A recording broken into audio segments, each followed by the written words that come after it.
5 days solitude சேலஞ்சுன்னு சொல்லி ரீசெண்டாக ஒரு வீடியோ பண்ணியிருந்தேன். அந்த வீடியோவுக்கு வந்த கேள்வி தான் இப்போ நீங்கள் பார்த்தீங்க.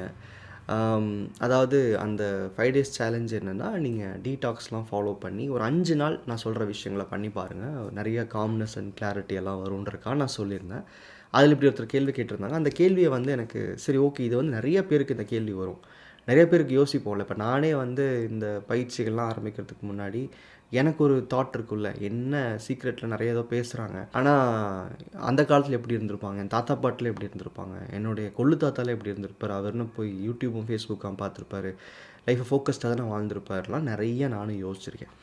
பட் பேசிக்காக இது நமக்கு புரியணும். அதாவது 100 வருஷத்துக்கு முன்னாடி இருந்த நிலைக்கும் இன்றைக்கி இருக்கிற நிலைக்கும் நிறையா வித்தியாசங்கள் இருக்குது. ஃபஸ்ட்டு மனுஷனோட தேவைகள்லேயே நிறைய வேறுபாடு இருக்குது. அன்னைக்கு இருந்த தேவைகளுக்கும் இன்றைக்கி இருந்த தேவைகளுக்கும் நிறைய வித்தியாசம் இருக்குது. அப்போது ஒரு 100 வருஷத்துக்கு முன்னாடி என்ன பண்ணாங்கன்றதை வச்சு இன்றைக்கி என் லைஃப்பில் நான் படம் பார்ப்பேன், பாட்டு கேட்பேன் அப்படின்னா அது எப்படி செட் ஆகும்? நம்ம இங்கே பயிற்சியில் தடுக்க நடக்கிற விஷயங்கள் என்னென்னா, நம்ம என்ன சிதறல்கள் எங்கேருந்து நடக்குது. இப்போ எனக்கு ஒரு பயம் வருது, கவலை வருது அப்படின்னா, உங்களுக்கு எங்கே இருந்த பயம் கவலையெல்லாம் வருது, அந்த சோர்ஸை நம்ம ஸ்டாப் பண்ண சொல்கிறோம். நீங்கள் முன்னேறாமல் போகிறதுக்கு உங்கள் சிந்தனைகள் எங்கே போய் செயல்படுது. அப்போது 100 வருஷத்துக்கு முன்னாடி எல்லோரும் புக்கு வேலை அப்படியே இருந்தாங்களா? கண்டிப்பாக இல்லை. நமக்கு இன்றைக்கி எப்படி ஒரு டிஸ்ட்ராக்ஷன்ஸ் இருக்கும். ஒரு 2090 தான் வந்து அதிகமாக டிவி மீடியா வந்துச்சு. இப்போது 2017க்கு அப்புறம் தான் நமக்கு இவ்வளோ இன்டர்நெட் இருக்குது. ஃபஸ்ட்டு ஜியோ வந்ததுக்கப்புறம் தான் இன்டர்நெட்டே இருக்குது. நமக்கெல்லாம் 1 GB தானே.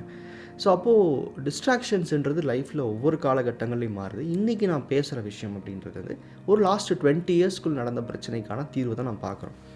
அப்போ 100 வருஷத்துக்கு முன்னாடி எப்படி இருந்தாங்க அப்படின்னா, அன்றைக்கி வந்து நேரத்தை செலவிடுறதுக்கு இந்த மீடியாலாம் கிடையாது. ஆனால் நம்ம அளவுக்கு அவங்களுக்கு அன்றைக்கி கம்ஃபர்ட் கிடையாது. இன்றைக்கி நீங்கள் வந்து சாட்டர்டே சண்டே பெட்டில் படுத்துகிட்டே நீங்கள் உட்காந்து யூடியூப்பும் ஃபேஸ்புக்கும் எல்லாத்தையும் நீங்கள் பார்த்துட முடியும். ஆனால் அன்றைக்கி வந்து அப்படி கிடையாது. ஒரு ஃபேமிலியை பார்க்கணுன்னா கூட ஒரு 5 நாள் அவங்க நடந்து போகணும். என்னுடைய தாத்தாவுடைய அப்பா என்ன சொல்லுவாங்க, கொள்ளு தாத்தாவா, ஒரு ஃபங்க்ஷன் அப்படின்னா 10 நாள் 15 நாள் அவங்க ட்ராவல் பண்ணி போகணும். ஒரு நல்லது கெட்டதுன்னா போய் அடுத்தவங்க வீட்டில் 15 நாள் இருந்துப்பாங்க. இப்போல்லாம் யாரும் பண்ணுறது இல்லைல்ல. அப்போல்லாம் 15 நாள் 20 நாள்னு சொல்லி ஃபேமிலி ஃபங்க்ஷன்ஸ்க்கு போவாங்க.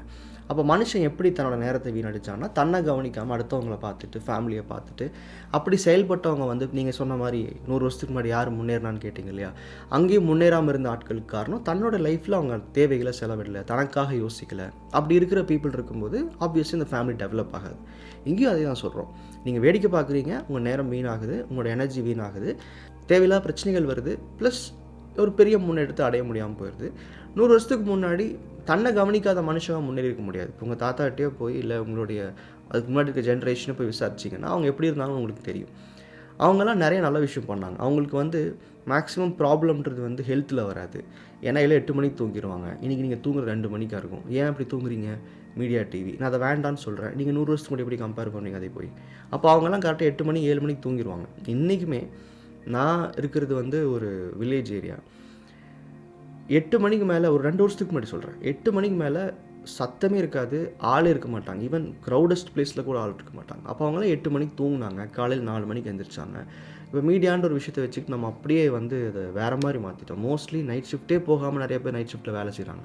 விச் மீன்ஸ் நான் சொல்கிறது ஃபோனை பார்த்துட்டு.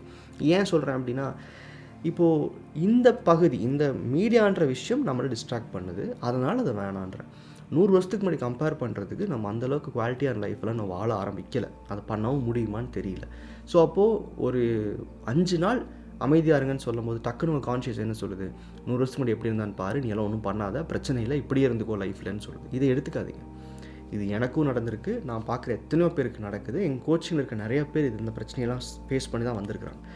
ஸோ உங்கள் கான்ஷியஸ்க்கு ஒரு தற்காலிக சந்தோஷத்தை தடுத்த உடனே உங்கள் கான்ஷியஸ் வந்து பாஸ்ட்லாம் யோசிச்சு பார்த்து எப்படிங்கன்னு தப்பிச்சுக்கலாம், எப்படி இதே டிவியை பார்த்துக்கிட்டு இதே ஃபோனை பார்த்துட்டு இதே பிக் பாஸை பார்த்துட்டு உட்காந்துக்கலான்னு யோசிக்குது. இதுதான் இங்கே சிக்கல். நம்ம வந்து லைஃப்பை மாறுறதுக்கு ஒரு கொஞ்சம் நாளைக்கு பிரேக் எடுத்துக்கோங்க. உங்கள் எண்ணங்களும் உங்கள் தேவைகளுக்காக போகுதான்னு பாருங்கன்ற. அந்த காலத்தில் அடுத்தவங்க பார்த்துட்டு அடுத்தவங்க பிரச்சனை கேட்டுட்டு தான் உயிர் வாழ்கிறதுக்கான தேவையை வேறு மாதிரி வச்சுருந்தாங்க. அன்றைக்கி உணவு இருந்தால் போதுன்ற மாதிரி இருந்துச்சு. இன்றைக்கி நமக்கு அப்படி பத்தாது. இன்றைக்கி நீங்கள் ஒரு ஸ்கூல் சேர்த்துறீங்கன்னா 1,00,000 ரூபா வேணும், ஒரு கிராசரி வாங்குறீங்கன்னா மாதம் 7,000 ரூபா வேணும். அப்போது இன்றைக்கி இருக்கிற தேவைகளும் இன்றைக்கி உலகம் மாறுது. நான் 100 வருஷத்துக்கு முன்னாடி எங்கள் தாத்தா இருந்த மாதிரி நீங்கள் இருக்க முடியாது. வாழ்க்கை மாறுதலுக்கு இன்றைக்கி என்ன பண்ணணும்னு நான் சொல்கிறேன். ஸோ மீடியா அந்த காலத்தில் யூஸ் பண்ணலையான்னு கேட்டால் இதுதான் கேள்வி. இதில் ஏன் உங்களுக்கு மதன் கௌரி மேலே பிரச்சனைன்னு தெரில. அதில் இன்னொரு கேள்வி இருந்துச்சு. மதன் கௌரி வந்து மீடியா மட்டும்தான் பார்க்குறாரு, நிறையா சம்பாதிக்கிறாரு. கண்டிப்பாக மீடியா ஃபீல்டில் எத்தனையோ பேர் இருக்கிறாங்க. மதன் கௌரி மட்டும் கிடையாது. மீடியான்றது நிறையா இருக்குது. லைக் சினிமாவில் நடிக்கிறாங்க, அந்த இதில் ஒரு பார்ட்டாக இருக்கிறாங்க.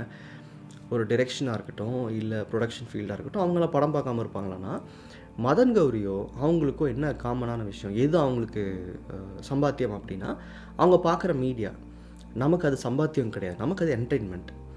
நான் இன்றைக்கி படம் பார்த்து, இல்லை நைட்டு போய் உட்காந்து நாடகம் பார்த்து, இல்லை நான் வந்து ஏதாவது ஒரு காமெடி ஷோ பார்த்துட்டு நான் காலையில் போய் என்ன பண்ணுவேன், என் ப்ரொஃபஷன் வேறு. ஆனால் அவங்களுக்கு அந்த மீடியா பார்க்குறதோ, அந்த மீடியாவில் போய் இருக்கிறதோ அவங்களுக்கு அது தொழில். மதன் கௌரி வந்து இன்றைக்கி ஒரு மீடியா பார்த்துட்டே இருக்கார், சக்ஸஸ்ஃபுல்லாக இருக்காருன்னு கேட்டால், அவர்கிட்ட நீங்கள் பார்க்க வேண்டிய விஷயம் அது கிடையாது. எந்த ஃபீல்டில் யார் வேணும் சக்ஸஸ்ஃபுல்லாக இருக்க முடியும், அவர்கிட்ட பார்க்க வேண்டிய விஷயம் கன்சிஸ்டன்சி, ஃபோக்கஸ்ஸு. இப்போ நீங்கள் மீடியா பார்த்தா உங்களுக்கு என்ன கிடைக்கும், ஒன்றும் கிடைக்காது. அவர் பார்த்தாருன்னா எனக்கு அது கண்டென்ட்டாக மாற்றுவார். அவரோட ப்ரொஃபஷனே அதுதான். ஸோ அப்போது மதன் கௌரி ஏன் இன்றைக்கி வந்து சக்ஸஸ்ஃபுல்லாக இருக்கிறார் அப்படின்னா, அவர் செய்கிற ஒரு செயல் தொழிலுக்காக இருக்குது.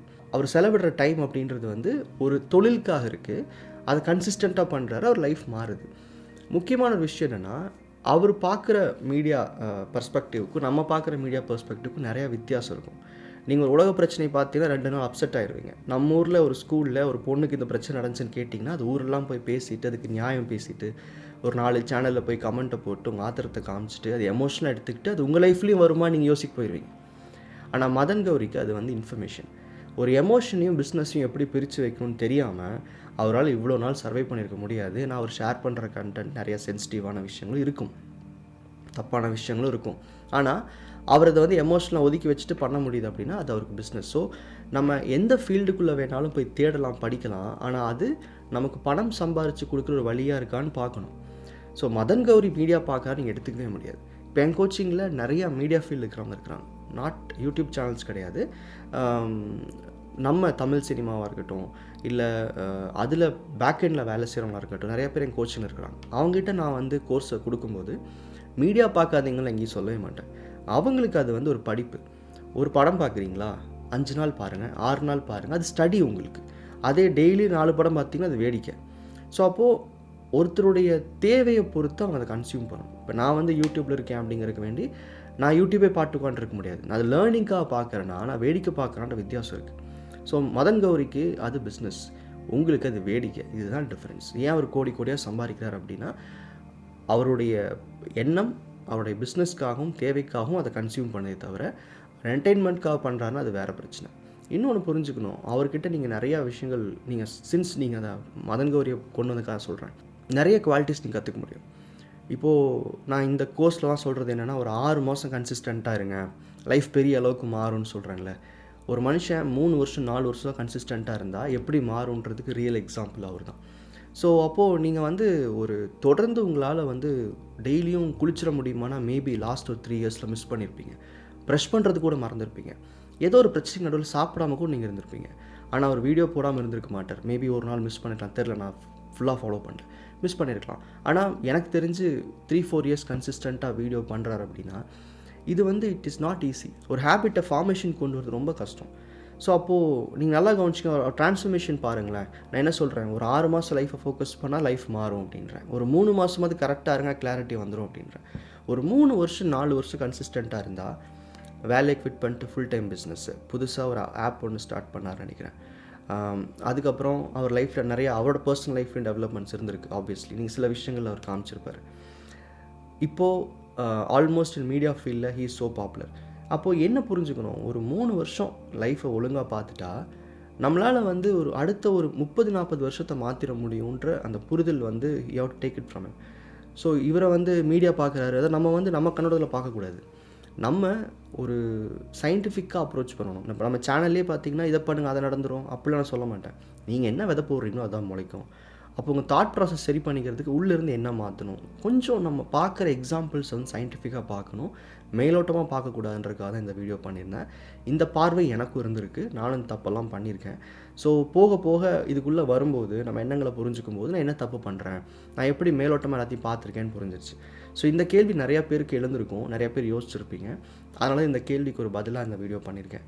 Hopefully you also agri. உங்களுக்கு தெரிஞ்சு இதில் உங்கள் ஒப்பீனியன் என்ன, மீடியா பார்த்தா லைஃப் மாறும் நினைக்கிறீங்களா? கீழே கமெண்ட் பண்ணுங்கள். நன்றி.